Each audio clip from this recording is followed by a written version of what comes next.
Subscribe now and press the bell icon. Never miss an update. Hello everyone, I welcome you all in Gangotri Group of Schools. I am Vishal Tyagi, Faculty of Mathematics. तो बच्चों, आज हम कुछ problems यहाँ पे लेके आए हैं, ठीक है। ये कुछ प्रॉब्लम्स अभी सॉल्व करेंगे, ये बेस्ड ऑन जो प्रीवियस लेक्चर्स हैं उसके ऊपर है, ठीक है। अभी उससे पहले मतलब ये क्वेश्चन डिस्कशन से पहले हम एक कॉन्सेप्ट जल्दी से देख लेते हैं जो कि प्रीवियस लेक्चर के ऊपर है, जस्ट प्रीवियस वन, ऑलराइट। जो लास्ट वन लेक्चर था उसके ऊपर है क्या कि equation of line can also be represented by, ठीक है। इक्वेशन ऑफ लाइन एक तो तुमने देख ली है, दो चीजें तो मैंने दिखा दी हैं, एक तो वेक्टर फॉर्म और एक कार्टेशियन फॉर्म, राइट। अभी और भी कुछ तरीके होते हैं इक्वेशन ऑफ लाइन को रिप्रेजेंट करने के, जैसे if p1 equal to 0 and p2 equal to 0 are equation of plane,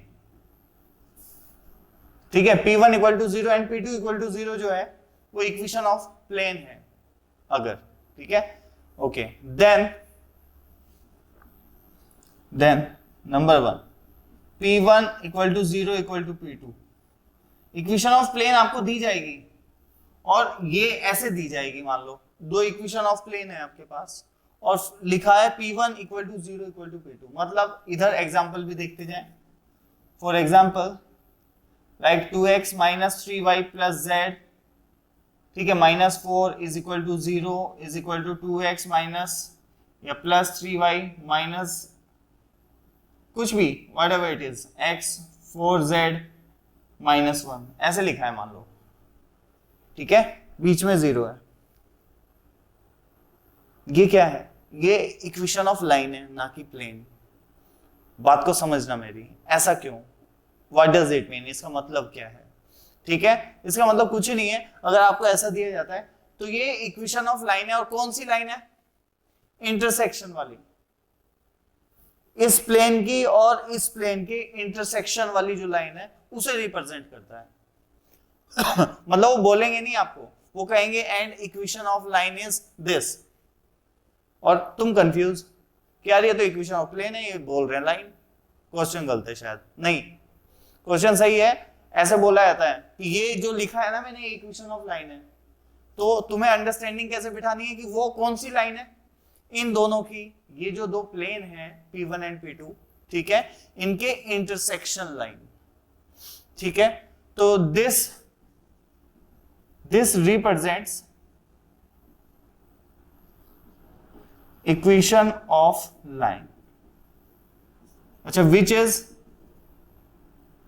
is intersection line of two given planes, ठीक है बच्चों। जो गिवन प्लेन्स हैं इनके इंटरसेक्शन वाली लाइन है। इसका मतलब एक तरीका ये हो गया, मतलब ऐसे कुछ भी दिया जाए ना आपको, p1 p2 equal to 0, p1 equal to 0 and p2 equal to 0, ऐसे भी दे दें कि if a line p1 equal to 0 and p2 equal to 0, मतलब प्लेन की इक्वेशन दी गई है, वो कह रहे हैं if a line p1 equal to 0 and p2 equal to 0, मतलब इक्वेशन ऑफ प्लेन है। और तब भी आप समझ जाएं कि इन दोनों के इंटरसेक्शन लाइन जो है उसकी बात हो रही है। इस चीज को दिमाग में बसाए रखें, क्योंकि आईआईटी में तो मैक्सिमम टाइम ऐसे ही दिया जाता है, मेंस में भी ऐसे ही देते हैं, और ध्यान रखिएगा। बोर्ड का मुझे पता नहीं है, लेकिन आईआईटी एडवांस में और मेंस में तो उन्हें मतलब इक्वेशन ऑफ लाइन देने का सबसे बेस्ट तरीका ये होता है, और वो देते हैं हर बार क्वेश्चन में। जब भी कभी इक्वेशन ऑफ लाइन का यूज कराना है तो मैक्सिमम टाइम इसका यूज करते हैं, वो इस तरीके का। तो यहाँ पे P1 P2 नहीं देंगे, यहाँ पे इस टाइप की इक्वेशंस दी जाएंगी आपको। ऑलराइट बच्चों, तो ध्यान रखिएगा, उन प्लेन्स को सॉल्व कर लो और उनकी इंटरसेक्शन वाली लाइन निकाल लो, ठीक है। अच्छा, एक और चीज है, तुम्हें पता है, जरूरी नहीं होता कि प्लेन की इक्वेशन में, बात को समझना मेरी, तुम्हें पता है कि जरूरी नहीं है कि प्लेन की इक्वेशन में x, y, z तीनों ही हो, ठीक है। ऐसा जरूरी नहीं है कि x, y, z तीनों ही दिए जाएं। तो अगर तीनों दिए जाएंगे, मतलब जो दो प्लेन है 1, 2, ठीक है, अगर तीनों दिए जाएं आपको, एक ही इक्वेशन है, जैसे दो इक्वेशंस है P1 एंड P2, इन दोनों में से किसी एक में भी अगर तीनों हैं तो दिक्कत वाली बात है। बात को समझना, मेरी बात को समझें। लाइन प्लेन की इक्वेशन कई प्रकार की हो सकती है। x इक्वल टू 0 ये भी एक प्लेन है। 3D में अगर बात करें तो x इक्वल टू 0 भी एक प्लेन है। कौन सा प्लेन है? YZ plane. अगर मैं सिंपल ये लिख दूं x इज इक्वल टू 0, ये क्या है? तो आपका आंसर होना चाहिए प्लेन, इक्वेशन ऑफ प्लेन। कौन सा प्लेन? YZ plane. आपको बता रखी है सारी चीजें, ठीक है। तो सिमिलरली अगर मैं ऐसे भी लिख रहा हूं इज इक्वल टू 1, तो अब कुछ बच्चे कहेंगे स्ट्रेट लाइन, लेकिन मैं अब भी यही बोलूंगा कि ये प्लेन है। ये भी मैं बता चुका हूं, ये भी प्लेन है जिसमें सिर्फ दो वेरिएबल है। ऑल राइट बच्चों, ठीक है, ओके। अब और एक ये टाइप भी होता है ये प्लेन का, जिसमें x, y, z तीनों प्रेजेंट है। तो तीन प्रकार से हो सकती हैं चीजें।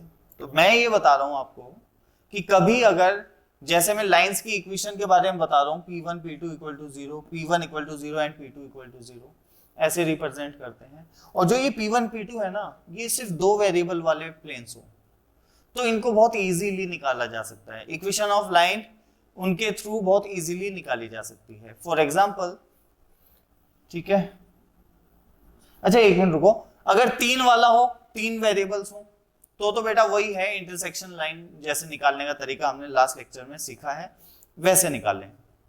ये जो मैं अभी बता रहा हूं ये सिर्फ तब है जब दोनों प्लेन्स जो हैं उनमें दो दो वेरिएबल हैं। ऑल राइट, और वो भी कैसे, देखो अब उसे भी समझने की जरूरत है, ये एक अंडरस्टैंडिंग है। Just 2x plus 3z is equal to 1 and x plus y is equal to 2, ऐसे दिया हुआ है। ये चलो 3 ले लो, ध्यान से देखो, यूज तो तीनों का हुआ है, x भी है, z भी है और y भी है, दोनों प्लेन में। लेकिन इसमें दो ही वेरिएबल है, इसमें भी दो वेरिएबल है। अब इसमें अलग अलग कंडीशंस हैं, मतलब मैं ये कहना चाह रहा हूं कि ऐसा भी नहीं होना चाहिए कि ये 2x 3z और ये भी, ये कुछ x माइनस z, y का भी इन्वॉल्वमेंट होना चाहिए। दोनों इक्वेशन में मिलके तीनों का यूज भी होना जरूरी है, x y z का। ओके, x y z का यूज होना भी जरूरी है, बट इंडिविजुअली अगर देखा जाए तो दो दो वेरिएबल ही होने चाहिए। और ये जो मैं अभी करके दिखाने जा रहा हूं, ये तुम अपने आप देख पाओगे कि भाई कहां पे पॉसिबल है, अदरवाइज ये पॉसिबल ही नहीं होगी दूसरी जगह। ये प्रोसेस, क्या प्रोसेस है? देखिए, जैसे इन दोनों में कौन कॉमन है? इन दोनों में कौन कॉमन है? x कॉमन है। एक वेरिएबल कॉमन आना चाहिए, सिर्फ एक, ठीक है, तभी ये प्रोसेस कामयाब है, अदरवाइज नहीं। फिर आपको ना कुछ ज्यादा झंझट लेने की जरूरत नहीं पड़ेगी इक्वेशन ऑफ लाइन निकालने के लिए। क्या? देखो, अगर उन्होंने बोला कि equation of line is this, ऐसे दे दिया, मान लो -1 0 एंड -3, ये दे दिया, तो इसका क्या मतलब है? ये एक इक्वेशन ऑफ लाइन है। इसमें कॉमन कौन है? आप ये देखें, x एक वेरिएबल है जो कॉमन है, तो इसका यूज करके मैं x को लिख सकता हूं बेटा, ध्यान से देखिएगा, minus of 3z minus 1/3 upon 2। इस इक्वेशन में x की अगर मैं वैल्यू निकालूं इन फॉर्म ऑफ z, तो ये आएगी। इसे इधर ले जाओ और -3 को कॉमन ले लो, तो बेटा -3z माइनस 1/3/2, ये आ गया, ठीक है। अब इन दोनों इक्वेशन के यूज से x की वैल्यू निकालो, वो क्या आएगी? वो आएगी minus of y minus 3। Clear है बच्चों? ठीक है, ये इक्वेशन ऑफ लाइन है आपके सामने, देख सकते हैं। मतलब क्या? देखो, अब इसको ना मैं ऐसे लिख सकता हूँ, ये जो चीज आई है ना मेरे पास, इसको मैं लिख सकता हूँ, देखो ऐसे, ये x, ये y minus three upon minus one, y minus three upon, इसके नीचे लिख दिया माइनस वन। x के इक्वल है या नहीं? हाँ, और x के इक्वल ये भी है, इसका मतलब ये दोनों भी इक्वल होंगे ऑब्वियसली। मतलब यहाँ पे मैं लिख सकता हूँ z minus minus three upon minus two by three. इस थ्री को नीचे ले गया, माइनस को इसके पास लिया है। ये है बेटा equation of line, that equation of line which was required. ठीक है, इन दोनों के इंटरसेक्शन से जाने वाली जो लाइन है वो बेटा ये होगी। तो आपको वो काम करने की जरूरत नहीं है, उसमें तो हमें पहले क्रॉस प्रोडक्ट लेना पड़ता था, फिर एक वेरिएबल को जीरो डाल के हम निकाला करते थे चीजों को। यहाँ पे वो प्रोसेस करने की आपको जरूरत नहीं पड़ेगी अगर ऐसी कोई इक्वेशन आपको दी जाए। ऑलराइट, तो ध्यान रखिएगा, एकदम इजीली आप यूज कर सकते हैं। जो भी वेरिएबल कॉमन है उसकी वैल्यूज निकाल लो, दोनों इक्वेशन का यूज करके, और इक्वेट कर दो, वही होगी इक्वेशन ऑफ लाइन। इसके डीआरएस भी आपको पता चल रहे होंगे। एक्स को क्या लिख सकते हैं? X minus zero by one. तो डीआरएस की अगर बात करूं तो one, minus one and minus two by three होंगे। और एक पॉइंट की अगर बात करूं जो कि इस लाइन पे लाई कर रहा होगा, वो होगा zero, three and one by three. Alright बच्चों, तो ऐसे करके भी आप इक्वेशन ऑफ लाइन को लिख पाएंगे। ठीक, और ये तो मैंने तुम्हें बता ही दिया, अगर इस टाइप से दिया जाए, ऐसे दिया जाए, तो ये सभी जो प्रकार लिखे हुए हैं, सभी जो भी टाइप हैं ऐसे, तो ये इक्वेशन ऑफ लाइन को ही रिप्रेजेंट करते हैं। किसी भी टाइप में अगर ऐसा दिया जाए, कभी तुम्हें ऐसा लगे कि एक लैंग्वेज दी है, वो कहा है कि and the equation of line is, और दिया हुआ प्लेन है, दो प्लेन दे रखे हैं, तो समझ जाना इनके इंटरसेक्शन वाली जो लाइन है उसकी बात हो रही है। ठीक है, ऐसे भी रिप्रेजेंटेशन है ये एक लाइन का। तो हो सकता है एग्जामिनेशन में आपको ऐसा कुछ दिखे, मोस्ट प्रोबेबली दिखेगा, ये ध्यान रखें। तो इसे अपने माइंड मेकअप रखें कि ये कौन होती है लाइन।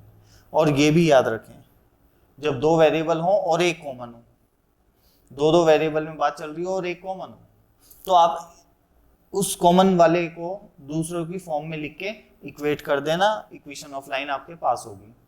ठीक है बच्चों, ध्यान रखिएगा। इसे उतारो, फिर देखते हैं questions.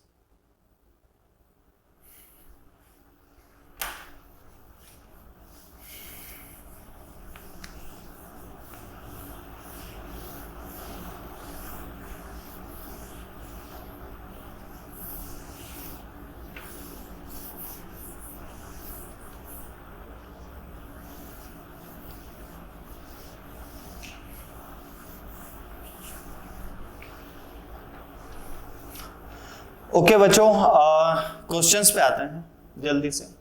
Find the distance of a point this from plane this measured parallel to the line this. बात समझ आ रही होगी आई थिंक। ठीक, एक प्लेन है, ये देखो ये प्लेन है, ये एक पॉइंट है। अब ये पॉइंट कौन सा है? 1, -2, 3। इसकी हेल्प से लिख सकता हूं मैं। ठीक है बेटा, ओके। अब इक्वेशन ऑफ प्लेन भी अगर मैं कार्टेशियन फॉर्म में लिखना चाहूं, तो ये इक्वेशन ऑफ प्लेन है। आर कौन है? एक्स वाई जेड, उसका डॉट ले लो इसके साथ, कितना आएगा?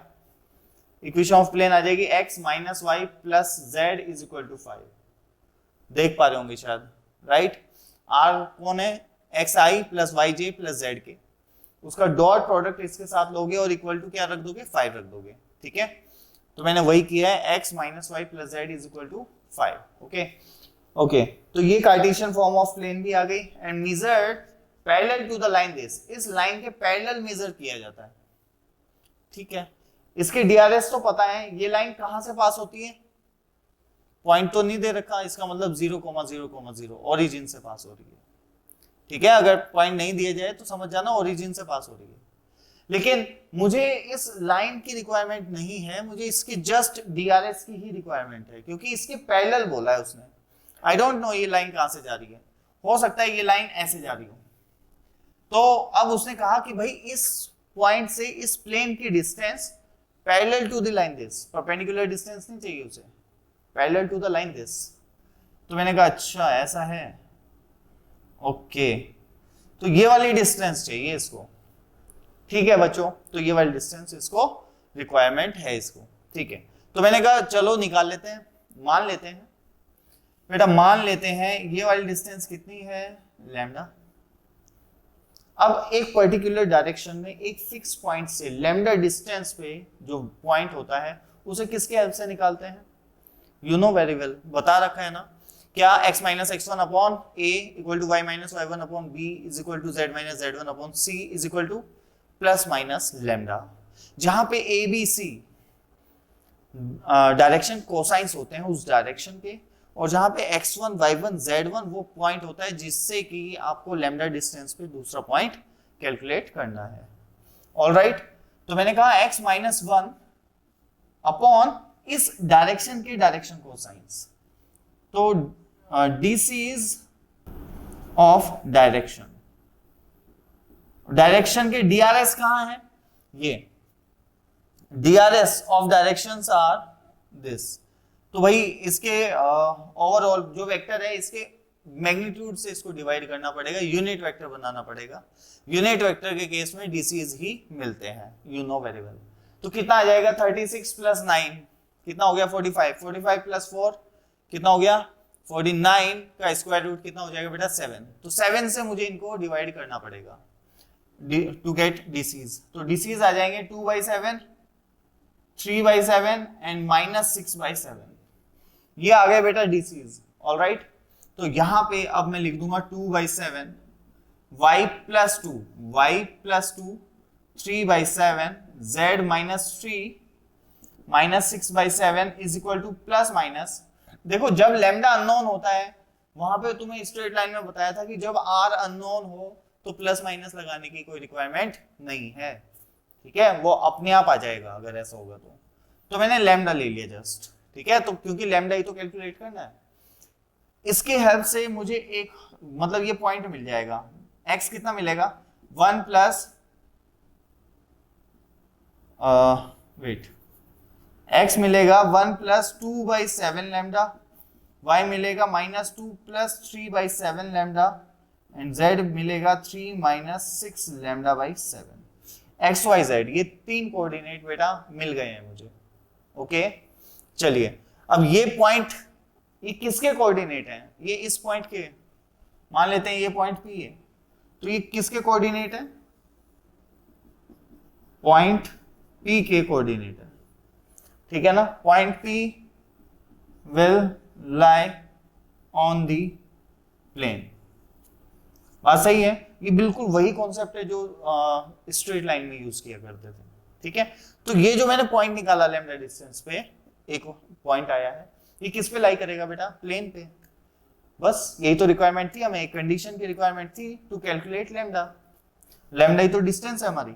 ओके, तो जस्ट मैंने इसको इसमें पुट कर दिया, मतलब 1 plus 2/7 lambda -2 plus 3/7 lambda and बेटा 3 minus 6/7 lambda is equal to 5, ऐसा है कुछ, ठीक है। तो नंबर्स को अगर कैलकुलेट करूं तो ये कितना है 2 मतलब 1 2 3 दैट इज 6, ठीक है, ये कितना हो जाएगा, नीचे तो 7 ही है सबके, तो ये होगा 2 माइनस 3 माइनस 6, तो कितना हो गया ये -7/7 -1, तो जैसे कि मैं देख पा रहा हूं it is nothing but lambda, right और wrong, let me see it again, -3 -2 हाँ बिल्कुल सही है, and we have the lambda is 1, तो बेटा लैम्डा इज व्हाट 1, इसका मतलब ये है कि इस पॉइंट की इस प्लेन से इस पर्टिकुलर डायरेक्शन में जो डिस्टेंस है वो 1 यूनिट है। ओके बच्चों, यही मेरा आंसर होगा, तो ऐसे निकालते हैं। मैं दोबारा से एक बार बता रहा हूं कि भाई क्या करना है, एक पॉइंट का एक प्लेन से इन पर्टिकुलर डायरेक्शन, परपेंडिकुलर नहीं, इन पर्टिकुलर डायरेक्शन अगर आपको निकालना है तो आपको इस लाइन की इक्वेशन लिखनी पड़ेगी जिसमें नीचे डीसीज होंगे ना कि डीआरएस, ठीक है। तो एक तरह से लाइन की इक्वेशन ही तो है ये, इस लाइन की इक्वेशन जो कि इस पॉइंट से पास हो रही है और जिसका पैरेलल वेक्टर इस लाइन से मिलेगा, 2 3 6, उसके मुझे क्या लेना है, DCs। तो मैंने पहले DCs फाइंड आउट किए और नीचे रख दिए, इक्वल टू लैम्डा, और ये लैम्डा ही होगा डिस्टेंस, यही लैम्डा होगा डिस्टेंस। तो मैंने फिर वहां से पॉइंट निकाला और पॉइंट को प्लेन में सेटिस्फाई करवाया, वहां से लैम्डा कैलकुलेट हो गया, आंसर आ गया। ओके गाइस, समझ आया? चलिए ठीक है, जल्दी से इसको कॉपी कीजिए, फिर नेक्स्ट क्वेश्चन पे आते हैं। तो बच्चों नेक्स्ट क्वेश्चन इज कि भाई प्रूव करना है ये लाइन और ये line are coplanar lines and also find the equation of plane in which they lie. ये दोनों लाइन कोप्लेनर हैं, पहले तो ये हमें बताइए आप, एंड देन कहा गया है also find the equation of plane in which they lie. तो सबसे पहले तो कोप्लेनर वाली केस देख लेते हैं। देखो कोप्लेनर होने के लिए क्या क्या होनी चाहिए कंडीशन। कोप्लेनर ऑब्वियसली दो लाइंस कोप्लेनर तब होंगी, दो तरीके हैं, या तो वो पैरेलल हो जाएं तो वो कोप्लेनर हो सकती हैं, ऑलराइट। या दूसरा तरीका क्या है, अगर वो पैरेलल नहीं है, अगर लाइंस पैरेलल नहीं है तो they should be intersecting lines, they should not be skew lines, ठीक है ना। यही तो हमने पढ़ाया भी था वहां पे आपको, तो कि अगर लाइंस इंटरसेक्टिंग होंगी तो वो कोप्लेनर होंगी, एक प्लेन में होंगी, अदरवाइज नहीं होंगी। और वहां पे याद होगा अगर इंटरसेक्टिंग लाइंस, इसका मतलब बस आपको ये देखना है कि ये दोनों लाइन स्क्यू लाइंस हैं या इंटरसेक्टिंग है। तो प्रूव करने को बोला है, दैट मींस ये इंटरसेक्टिंग लाइन है, ये प्रूव करें। तो इसके लिए आप जस्ट ये प्रूव कर दो, सॉरी मतलब ये प्रूव करना है कि ये कोप्लेनर लाइंस हैं, इसका मतलब सिर्फ आप ये प्रूव कर दें कि ये इंटरसेक्टिंग लाइंस हैं, क्योंकि अगर दो लाइन इंटरसेक्ट करेंगी तो वो कोप्लेनर होंगी, या कोप्लेनर होने का दूसरा केस है कि वो पैरेलल हो, दो ही चीज हो सकती है। तो पैरेलल तो यहां से देख के पता चल जाएगा, 2/3, 3/4, 4/5 इनका रेशियो सेम नहीं है, मतलब पैरेलल तो नहीं है। तो अब सिर्फ एक ही केस बचा है कि भाई इंटरसेक्टिंग होनी चाहिए, ये मुझे प्रूव करना है। अब इंटरसेक्टिंग प्रूव करने के लिए याद होगा C - A B cross D, C - A dot B cross D, और you can say the box of C - A B D should be 0, alright. तो बेटा ऐसे मान लो कि ये जो है ये है A, ये है B, ये है C और ये है बेटा D। तो मैंने कहा C - A B D 0 होना चाहिए, C - A B D 0 होना चाहिए। आप इसे डिटरमिनेंट की हेल्प से भी देख सकते हैं। तो प्रूव करना है ना यहाँ पे, तो देख लेते हैं एक बार, डिटरमिनेंट वैल्यू 0 होनी चाहिए। तो C - A कितना होगा, देखो C - A this minus this I, उसका इंटरसेप्ट 1, ये भी 1, तो फर्स्ट रो ये भी 1, तो फर्स्ट रो तो C - A से आ गई, और सेकेंड रो B से आएगी। B कौन है, ये 2 3 4, 2 3 4, एंड थर्ड रो जो आएगी वो यहां से आएगी D से 3 4 5, और ये पक्की बात है कि ये 0 आएगा, ठीक है बच्चों, ये 0 आएगा। तो जस्ट ऐसे कैलकुलेट कर लो, 15 - 16 -1, 10 - 12 +1, 8 - 9, ऑलराइट। ये -1 है बेटा, ये हो गया +2, और ये भी है -1, and this is equal to 0, hence proved, ठीक है। ये प्रूव हो चुका है कि ये दोनों लाइंस कैसी हैं, कोप्लेनर। अब उसने कहा है कि अगर कोप्लेनर है तो एक प्लेन में लाई कर रही हैं, उस प्लेन की इक्वेशन बताइए। तो मैंने कहा ठीक है, कोई दिक्कत नहीं है भाई, ऐसे मान लो ये दो लाइंस ऐसे हैं, इस प्लेन में लाई कर रही हैं। अब इस प्लेन की इक्वेशन लिखने के लिए मुझे क्या क्या रिक्वायरमेंट होती है, मैं तो यही सोचता हूं कि अच्छा प्लेन की इक्वेशन लिखनी है, तो प्लेन की इक्वेशन के लिए क्या क्या रिक्वायरमेंट होती है, एक तो नॉर्मल वेक्टर और एक पॉइंट, राइट, ओके। अच्छा ये दो इक्वेशंस तो दी गई हैं, ये दो लाइंस दी गई हैं, इन पे A और C कौन है, दो पॉइंट है, किस पे, लाइंस पे, तो ऑब्वियसली वो उस प्लेन पे भी होंगी, ठीक है।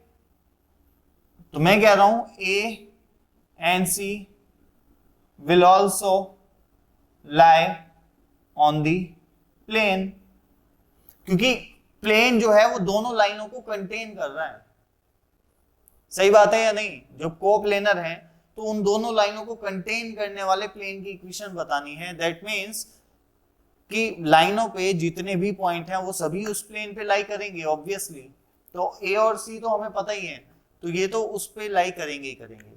मुझे 2 की जरूरत नहीं थी, जबकि एक पॉइंट भी होता तो काम चल जाता। इन्होंने तो 2 दे दिया, भर भर के दे दिया। ओके, दूसरा normal vector. Normal vector easy, इसकी डायरेक्शन क्या है बी, इसकी डायरेक्शन क्या है डी, बी क्रॉस डी, बाहर या अंदर वाला ले लो, कोई भी ले लो, प्लेन की इक्वेशन आ जाती है। तो बी क्रॉस डी कर दो, सिंपल काम, आंसर आपके पास। तो मैंने कहा to write the equation of plane I will just use r minus A dot, यही तो होता है r minus A dot N cap या n normal vector, r minus A dot normal vector that is b cross d is equal to 0। तो r minus A dot B cross d is equal to 0 बेटा, ये है equation of plane, ठीक है, जिसमें r कौन है x आई plus Y जे plus Z के, और ए भी आपको पता है, बी भी पता है, डी भी पता है, निकाल दो। पहले बी क्रॉस डी निकाल लो, आर आपको एक्स वाई जेड की फॉर्म में लेना है, उसमें से एक्स वाई जेड को ए में से माइनस कर देना, मतलब ऐसा आ जाएगा कुछ कि एक्स माइनस 1 आई, वाई माइनस 2 जे, जेड माइनस 3 के। ये जो वेक्टर आएगा वो कैसा आएगा, एक्स माइनस 1 आई, वाई माइनस 2 जे, जेड माइनस 3 के। और बी क्रॉस डी जो भी आएगा उसका फिर डॉट ले लेना इसके साथ, and you will get the equation of that plane. Alright बच्चों, तो बस कभी भी इक्वेशन ऑफ प्लेन की बात हो तो 2 ही चीजें सोचनी है कि एक पॉइंट कैसे निकालें और एक नॉर्मल वेक्टर कैसे निकालें, ठीक है। तो ये हो गया क्वेश्चन फिनिश। अब सेकंड पे आते हैं, find the angle between this and this. अच्छा, इससे पहले हमें कुछ सीखना पड़ेगा, कोई दिक्कत नहीं है, इसको आप उतारें। ओके गाइज, ये थर्ड क्वेश्चन जो है ये angle between a line and a plane है। पहले तो कुछ लोग इसे भी लाइन सोचेंगे, इसे भी लाइन सोचेंगे, तो ध्यान से देख लेना पहले। ये इक्वेशन ऑफ लाइन है और ये इक्वेशन ऑफ प्लेन है। r dot something plus d is equal to 0, equation of plane. कभी भी अगर ऐसी कंफ्यूजन आए तो r को ना एक्स आई प्लस वाई जे प्लस जेड के रख के देख लिया करो, वहीं से सारी बातें क्लियर हो जाएंगी। अगर मैं इसे एक्स आई वाई जे जेड के रख लूं तो इसका डॉट है इसके साथ, तो क्या आएगा a x plus b y plus c z plus d equal to 0। तो अगर मैं इसे कार्टेशियन फॉर्म में लिखूं तो a x plus b y plus c z plus d equal to 0। तो ये कौन होता है, इक्वेशन ऑफ प्लेन होती है। इसमें अगर r को एक्स वाई जेड रखोगे तो आपको कंपेयर करना पड़ेगा। i इधर कितना है, x1 plus lambda L, x1 plus lambda L, तो वहां पे x जो होगा वो आएगा equal to x1 plus lambda L, y जो आएगा वो y1 प्लस लैम्डा m, और z जो आएगा वो आएगा z1 प्लस लैम्डा n के इक्वल। ऑलराइट, तो यहीं से पता चल रहा है कि कौन है इक्वेशन ऑफ लाइन है, और ये तुम्हें देख के पता भी चल रहा होगा कि ये पॉइंट होता है, ये होता है पैरेलल वेक्टर, और ये है इक्वेशन ऑफ लाइन, और ये है इक्वेशन ऑफ प्लेन। बेटा ध्यान रखिएगा। तो ये पूछ क्या रहा है, ये पूछ रहा है equation of what, angle between line and plane. ठीक, तो देखो ध्यान से, पहले यहां पे देख लेते हैं angle between line and a plane. तो देख लो, कोई दिक्कत नहीं है भाई, ये है। ऑलराइट, ये इसका नॉर्मल वेक्टर है। अब एक लाइन है जो कि मान लो ऐसे है, यहां पे कट कर रही है, ठीक है बच्चों। तो मुझे कौन सा एंगल निकालना है, ये वाला angle, angle between line and plane, line का प्लेन के साथ एंगल, ठीक है। तो थीटा एंगल निकालना है मुझे। तो मुझे कैसे करना चाहिए, मुझे क्या क्या पता है, एक तो इस लाइन की डायरेक्शन पता है, नॉर्मल वेक्टर भी पता है। ऑब्वियसली अगर प्लेन की इक्वेशन पता है तो नॉर्मल वेक्टर पता होता है हमें, ये इसका नॉर्मल वेक्टर है, ए आई प्लस बी जे प्लस सी के। कार्टेशियन फॉर्म में चेंज करके देख लो अगर याद नहीं आ रहा है, वैसे तो लिखवा रखा है, ठीक है।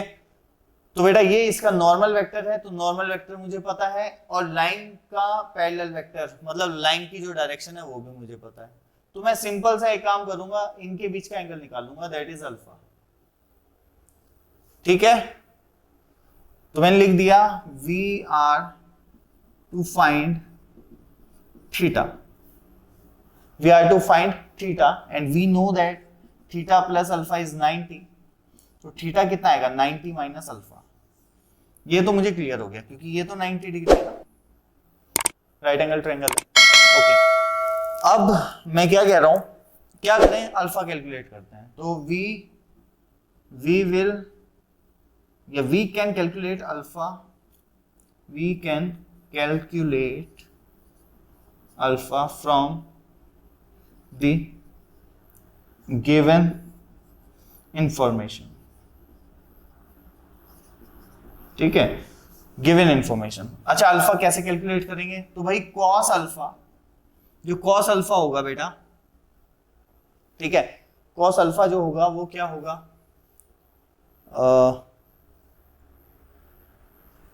मान लेते हैं ये जो लाइन है, पहले मैं जनरल फॉर्म की बात कर लेता हूं, थोड़ा सा इजी पड़ेगा। और ये जो प्लेन है इसे ए ना मान के सी मान लेता हूं, और बेटा इसे, या चलो सी भी छोड़ो, ई मान लिया और एफ मान लिया। ये इक्वेशन ऑफ लाइन मानी है मैंने, ठीक है। जो इक्वेशन ऑफ लाइन हमें दी गई है वो मान लेते हैं ये है, और जो इक्वेशन ऑफ प्लेन हमें दिया गया है वो मान लेते हैं ये है। तो बेटा जो इक्वेशन ऑफ प्लेन हमें दिया गया है वो मान लेते हैं r dot n plus D, ठीक है। तो n क्या होता है, नॉर्मल वेक्टर। ये सारी चीजें हमें पता ही है, ठीक, ओके। अब देखो ध्यान से, बिल्कुल ध्यान से देखो कि cos अल्फा क्या है, angle between this and this, या नहीं। और कैसे निकालते हैं cos अल्फा तो भाई ऐसे निकालेंगे, देख लो, पता ही है सबको, n vector dot f vector upon modulus of n vector and f vector. सही बात है भाई, ये कौन है, n वेक्टर, और इसकी डायरेक्शन कौन है, f, तो n dot f upon modulus of n f, ठीक है। तो बेटा थीटा कितना आएगा, इस हिसाब से थीटा जो आएगा वो आएगा π/2 minus cos inverse n vector f vector upon modulus of n and modulus of f। मैं ऐसे लिख सकता हूं, अल्फा क्या आ जाएगा, cos इनवर्स ऑफ दिस, और फिर इस इक्वेशन का यूज किया, 90 को π/2 लिख दिया, तो π/2 माइनस cos इनवर्स दिस, ये होगा एंगल बिटवीन टू लाइंस, ठीक है। तो यहाँ पे ये जो क्वेश्चन दिया गया है इसमें बहुत इजीली अब आप निकाल सकते हैं क्या होगा एंगल, मैंने कहा ये होगा π/2 माइनस, इस क्वेश्चन में π/2 माइनस दिस डॉट दिस, इन दोनों का डॉट कितना आएगा, AL MB CN, ठीक है, अपॉन मॉड्यूलस वैल्यू, इन दोनों की मॉड्यूलस वैल्यू, इसकी कितनी आएगी, L² M² N², और इसकी आएगी A² B² C²। बेटा ये आएगा एंगल, ऑलराइट बच्चों, ये आएगा एंगल। तो according to this angle should be this, ठीक है। अगर ऐसे लिया है मैंने तो एंगल ये होना चाहिए। तो ये जनरलाइज भी मैंने तुम्हें कर दिया है, तो समझ आ गया होगा इक्वेशन और angle between line and plane को कैसे निकालना है, ओके। तो अभी हमारा नेक्स्ट टॉपिक हम देखेंगे एंगल बिटवीन टू प्लेन्स कैसे निकालें, ठीक है बच्चों। तो जल्दी से इसको नोट डाउन करें। ओके स्टूडेंट्स, तो अभी हम देखने जा रहे हैं एंगल बिटवीन टू प्लेन्स, ठीक है। एक प्लेन ये दिया है, एक प्लेन ये दिया है, ठीक है। तो इनके बीच का अगर एंगल निकालने की बात हो तो आप बस एक ही कॉन्सेप्ट होती है कि एंगल बिटवीन देयर नॉर्मल्स, ठीक है। एंगल बिटवीन टू प्लेन्स अगर कभी पूछा जाए तो आपको सिर्फ क्या निकालना है, एंगल बिटवीन देयर नॉर्मल्स। तो angle between two planes is nothing but the angle between their normals। ये ध्यान रखें, जो उनके बीच नॉर्मल के बीच में एंगल होता है ना, उसी एंगल को बोला जाता है एंगल बिटवीन टू प्लेन्स, ठीक है। तो मान लेते हैं P1 जो है वो है R1 N1, R1 dot N1 is equal to D1। P2 जो है वो है R, अच्छा R तो वेरिएबल होता है ना, तो R ही रहता है, R dot N2 equal to D2, okay. दो प्लेन हमें दिए गए हैं, अब इनके बीच का अगर एंगल निकालना है तो it is nothing but the angle between their normals, मतलब ये थीटा। तो ये है मान लेते हैं N2 और ये है अपना N1, ऑलराइट। तो मैंने कहा it is nothing but, let's say it is theta है ना, तो theta is cos inverse n1 dot n2 upon modulus of n1 n2। ये होगा बेटा एंगल बिटवीन क्या, टू प्लेन्स। ओके, अच्छा ये तो वेक्टर फॉर्म में हो गया। अगर कार्टेशियन फॉर्म में देखना है आपको प्लेन की इक्वेशन जैसे दी गई है, मान लो a1x b1y c1z plus d1 equal to 0, a2x b2y c2z plus d2 equal to 0। तो तुम्हें पता है इसके नॉर्मल वेक्टर कौन होगा, a1i b1j c1k, इसका a2i b2j c2k। ऑलराइट, ये नॉर्मल वेक्टर्स होंगे, इनके बीच का एंगल ही होगा एंगल बिटवीन टू प्लेन्स। मतलब theta will be cos inverse dot product ले लो नॉर्मल वेक्टर्स का, a1 a2 b1 b2 c1 c2 upon इनकी modulus value. Yes, modulus value क्या होगी, a1 square b1 square c1 square a2 square b2 square c2 square. ये बेटा आ गया हमारा angle between normals. ठीक है, मतलब angle between two planes. Alright बच्चों, तो कभी भी एंगल बिटवीन टू प्लेन्स आपको निकालना हो तो इस तरीके का यूज करें, उनके जस्ट नॉर्मल के बीच का एंगल निकालिए। Okay, then copy it.